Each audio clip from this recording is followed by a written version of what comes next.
Tinubu seems not to understand the issues bordering Nigeria. This was made known by the Northern Senators Forum president, or will I say chairman. Yes, how do you even expect the president to know the issues bordering Nigeria when you yourself were busy collecting vehicles worth over 100 million naira? But before we even talk much about, he said, Senator representing Bauchi Central in the Senate, Abdul Negi, has said that from all indication, President Bola Ahmed Tinubu seems not to understand the country and the issues affecting its component, especially the northern part. He said people are going through a lot. People are passing through so much difficult moment as it stands due to the economic hardship of the country. He went ahead to say, I think Bola Ahmed Tinubu does not even understand this country. He does not understand the difficulties of ruling a country like Nigeria. What is the difficulties of ruling a country like Nigeria? We all understand that Nigeria have multiple ethnic groups, and we come with a lot of beliefs with various religious background. And him talking about him not understanding how difficult it is to govern a country like Nigeria, I think that he should more look into himself and that of his colleague receiving a vehicle worth over 100 million naira. This is not to take excuse that the president should continue doing all the extravagant kind of living as well as not looking at the issues bordering Nigerians. It is something that we all need to come with our hands clean when we want to criticize the president or anybody in the helms of affairs. He went ahead again to say that probably he's thinking of what governance is, but I don't blame him so much because when he was campaigning for the seat, there was no agreement or promise between him and the people. Exactly. When Tinubu was campaigning, his focal point was it is his turn. And many people laughed over it when he said, Emiloko, it is my turn to be the president of Nigeria. Many people don't understand that there is a social contract between the people and those governing the people. But in Nigeria, during the 2023 general election, we failed to undertake that social contract that every citizen of a country needed to go into with those that they want to govern them within a short period of time. Now, the PDP candidate Atiku Abubakar, as well as the front runner of the 2023 general election, His Excellency Mr. Peter Obi, came out with beautiful ideas to govern the nation. In as much as many of us agree that Atiku is not fit at this time, knowing fully well that Muhammadu Buhari just ruled, of which is from the same religion, the same region, and also is old enough to go and rest.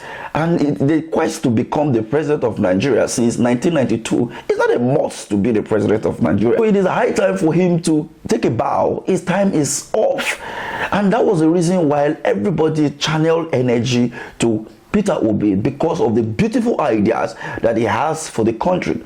But unfortunately, the APC-led government were able to do their Maradona dribbling through the INEC and all other institutions to make sure that they clinch back to power.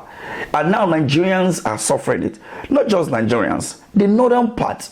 We all remember when Peter Obi said that there must have to be a serious investment in the northern part of the country, saying that the north have no reason to be poor, that they can make more money from agriculture than even oil.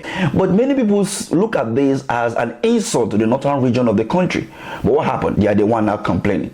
The other day, the governor of Niger State said, "My boss, you are very right to what you have said. We have no reason to be poor. People may not like you, but they must hear you. Because what you say, gospel, Nigeria needs to be productive. You cannot be out of poverty unless you start to..."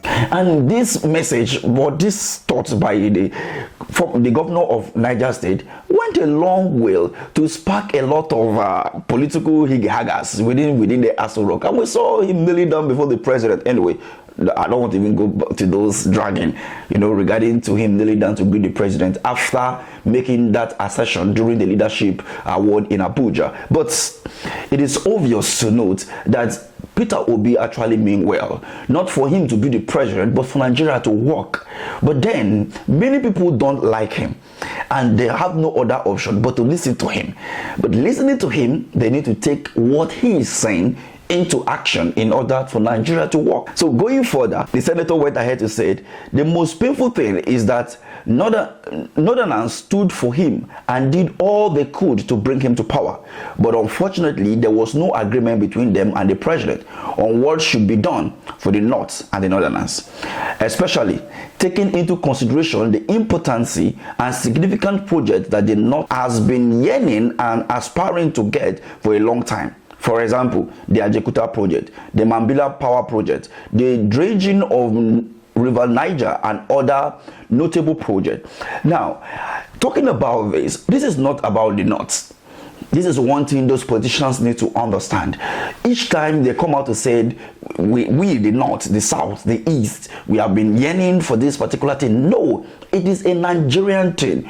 Until we are able to come together to say, this project needs to be done for Nigerians, not for the North, not for the South, not for the East, then I think if we continue this way, then I will say that's what Wolo Soyinka said rightly some time ago, that Nigeria needs to be divided into 3 or 2 in order for the country to move ahead. You know that dividing Nigeria into 2 right now is going to cause a lot of problem, because who is going to go, the South or the North? With the Yorubas go with the North and then they create the Biafra, or are we going to have the Oduduwa Republic, the Biafra, and then the Nigeria? That will happen to Midubel. This thing will not work, and that is the reason why most people said the amalgamation in 1914 was the problem that engulfed Nigeria, and to come to an end of that problem, only God knows when that problem will come to an end.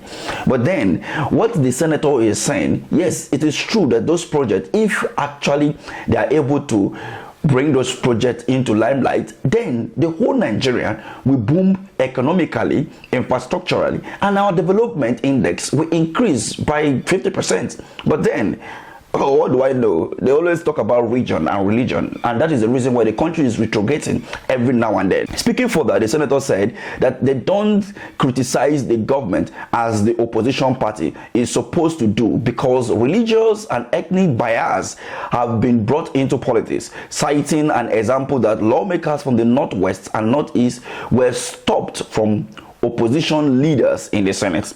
According to him, if you look at it from this scenario, the majority of those in opposition are from the Northeast and the Northwest, but we are not allowed to be leaders of the opposition in the Senate. This is one of the reasons why we said we would go back and look at what is happening under the umbrella of the Northern Senators Forum, which is under my leadership. Abrogotus is about to go down. When you begin to hear this kind of statements, then you should understand that the leadership of the Senate may be impeached as soon as possible. When the North begin to call back home, then you know that one crisis is about to hit the leadership of the country.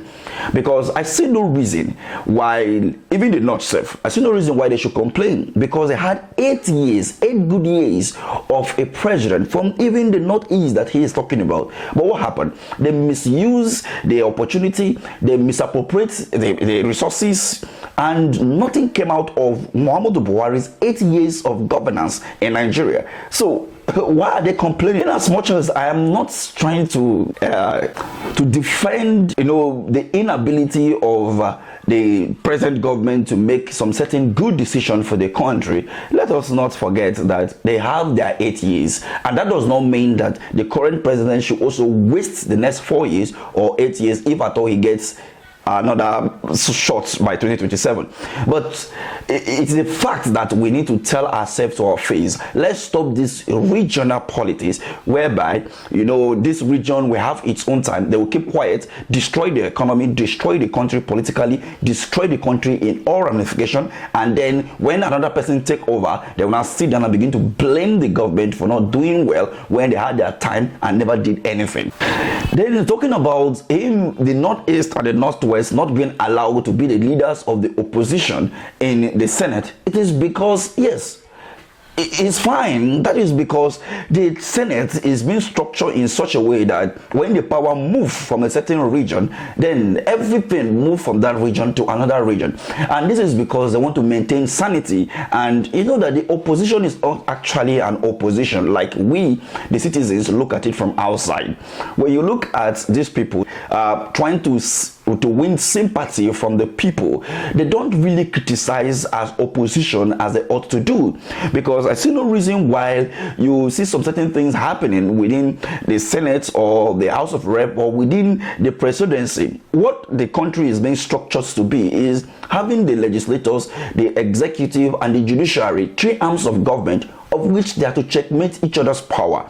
So when the president is trying to overuse its power, the legislators will call him to order. But that which we have seen already, that even the executive in the legislative arm of the government is part of the executive themselves, therefore finding it very difficult to see the legislative arm calling out the executive. And that is the reason why we continue to see this misuse of power from the executive arm of the government. To look at this carefully again, the opposition group in the Senate and the House of Rep member are not good enough. Why? I will agree to him in this regard that had it been we have the leaders of the opposition coming from the north or the northeast, then they would have been able to hold the president of the Senate as well as the president of Nigeria accountable, and it would have been a balanced kind of governance. But then when you have the opposition and the ruling coming from the south or the southeast or the southwest, you know, and where the president is coming from the south, you don't expect the opposition to the ruling party critically as the other region supposed to do. But this is because Nigeria is being structured in a regional framework. But if we look at other nations of the world, the way they practice their own kind of democracy or parliamentary system of government, for example, let's look at the United States of America. We have a political ideology in the US, and this political ideology separates the two big political parties. The party is multiple party, but it's more of a two-party system than that. But when you look at it, you will see that the Republican and the Democrat, you see the ideology behind the Democrats and the ideology behind the Republican, and it is well understood. So when the Republicans are in power, the Democrats keep them in check, and it brings a lot of development to the United States and keep them on top of all their games when it comes to world politics, and as well as development and the growth of democracy across the whole world. But in Nigeria, we tend to drive towards religious, trying to drive towards ethnic background, trying to drive towards region, of which it will not help.